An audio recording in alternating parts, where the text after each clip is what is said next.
M sand உள்ளிட்ட கனிமங்களை வெளிமாநிலங்களுக்கு கொண்டு செல்ல தடை விதிக்க அதிகாரம். தமிழக அரசு அதிரடி. எம் சாண்ட் ஏற்றுமதிக்கு தற்காலிகமா தடை விதிக்க சுரங்கம் அப்புறம் புவியியல் துறை இயக்குனருக்கு அதிகாரம் அளிக்கப்பட்டிருக்கு. எம் சாண்ட வெளிமாநிலங்களுக்கு கொண்டு செல்றத ஒழுங்குபடுத்த சுரங்கம் அப்புறம் புவியியல் துறை இயக்குனருக்கு அதிகாரம் வழங்கி இருக்கு தமிழக அரசு. தமிழ்நாட்டுல போதுமான அளவு எம் சாண்ட் உள்ளிட்ட கனிமங்கள் கிடைக்கிறத உறுதி செய்ய நடவடிக்கை மேற்கொள்ளப்பட்டிருக்கு. சட்டவிரோத கனிம சுரங்கம், கனிமம் போக்குவரத்து அப்புறம் சேமிப்பு தொடர்பான விதிகள்ல திருத்தம் செய்யப்பட்டிருக்கு.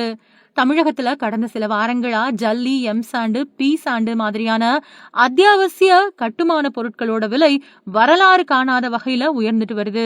இது வீடு கட்டக்கூடிய பொதுமக்கள், கட்டுமான தொழில ஈடுபடுறவங்க மத்தியில அதிர்ச்சியை ஏற்படுத்திக்கிட்டு இருக்கு. கட்டுமான பணிகளுக்கு ரொம்பவே முக்கிய மூலப்பொருட்களா விளங்கக்கூடிய ஜல்லி அப்புறம் மணல், மாற்று பொருட்களோட விலை யூனிட்டுக்கு சராசரியா 1000 ரூபாய் வரைக்கும் திடீர்னு உயர்ந்திருக்கு. ஒரு யூனிட் ஜல்லியோட விலை 4000 ரூபாயிலிருந்து 5000 ரூபாயாவும், எம் சாண்டோட விலை 5000 ரூபாயிலிருந்து 6000 ரூபாயாவும், பி சாண்ட் விலை 6000 ரூபாயிலிருந்து 7000 ரூபாயாவும் கடுமையா உயர்த்தப்பட்டிருக்கு. சிமெண்ட், கம்பி அப்புறம் எம் சாண்ட் உள்ளிட்ட எல்லா அத்தியாவசிய பொருட்களோட விலை தொடர்ந்து உயர்வால வீடுகளோட ஒட்டுமொத்த கட்டுமான செலவு திட்டமிட்ட பட்ஜெட்டை தாண்டி எகிரி இருக்கு. வங்கி கடனை நம்பி அவங்களோட ஆயுள் கால சேமிப்ப முதலீடு செஞ்சு சொந்த வீடு கட்ட தொடங்கின நடுத்தர வர்க்க மக்கள் இப்போ மூலப்பொருட்களோட தட்டுப்பாடு அப்புறம் கட்டுக்கடங்காத விலையேற்றம் காரணமா வேதனை அடைஞ்சிட்டு வராங்க.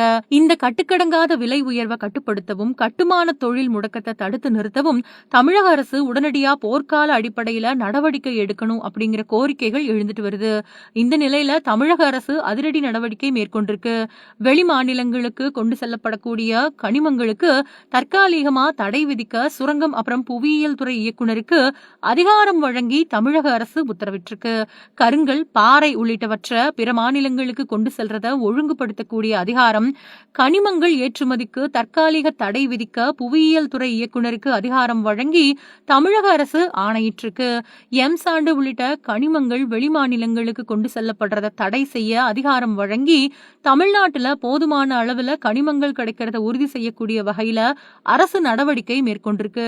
சட்டவிரோத கனிம சுரங்கம், கனிமம் போக்குவரத்து அப்புறம் சேமிப்பு தொடர்பான விதிகள்ல திருத்தம் செய்யப்பட்டிருக்கு.